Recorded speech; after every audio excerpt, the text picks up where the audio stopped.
Hi, I'm Vidal, and this is my old argumentative exam.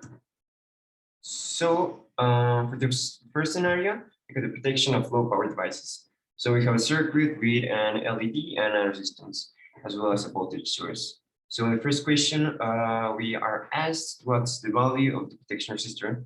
So the voltage would be 2.1 and the current will be 20 milliamps in the left. So in here, the Ohm's law, we have the resistance of the LED, that it's 105 ohms. And because they're in series, we have the voltage of the resistor, which will be 6.6. And using voltage dividers, we have the resistor is 330 ohms. So this will be the perfect scenario. We have the simulation here. We run it, and we have that indeed we will have the same values that are asked. So in the second question, we have if we only have 220 ohms resistors and 100 ohm resistors, is it possible to build circuits the same as the one we have? So the answer is no, but it would be almost the same. So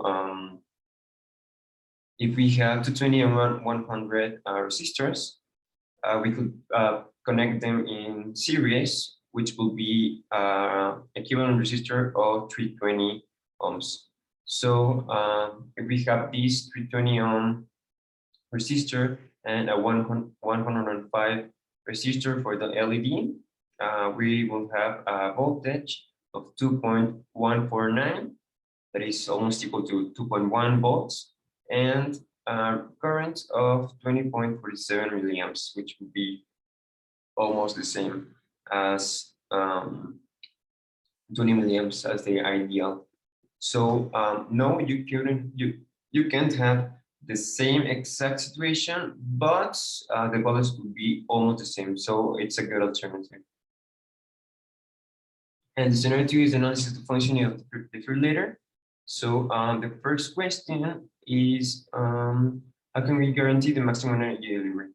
So for the maximum energy, we will first need to use the power and then multiply it for the time. So we have the power, that will be I times B. So we have this as the charge, we have this formula. So in order to have a greater power, we need to have a higher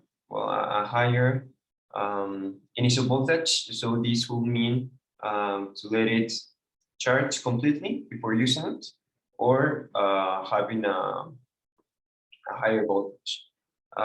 Then we need less resistance that will help us, and a better capacitor, so a very higher capacitance.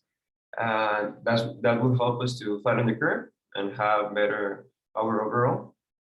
And because it's energy, we need a higher time of discharge. So we have 20 milliseconds, but if we could have 30 milliseconds, that would be greater energy dissipated. So for the second question, we need to guarantee that in 10 seconds it's completely charged. So what is needed to complete that? So we have here the formula of charge, of voltage. So we will need a tau of 1.0857. So that would mean well, a lot of different combinations of R and C. But for example, if we had 150 resistance, we will need 7.2 millifarads for it to charge in 10 seconds. To obtain the maximum current, we have this formula, and we have the graph here. So as we know, the current is at its stop in t equals 0. So in the first moments, it's at stop. So in the formula, If we had a higher initial voltage, that means as the same, we need to let it charge completely before using it. Or if we have a better battery or something, we could have we could decrease the resistance. That will help us, and increase the capacitance to flatten the curve, so we have better current overall. For the fourth question, we have based on the minimum energy, how much power that is. So we have here the formula. We have 150 joules and a discharge of 20 milliseconds. So 1 watt of power equals 1 joule per second. So we will have 7,500 watts if we use the less energy.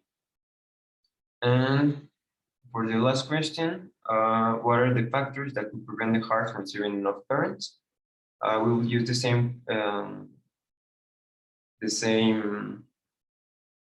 same formula of currents of discharge.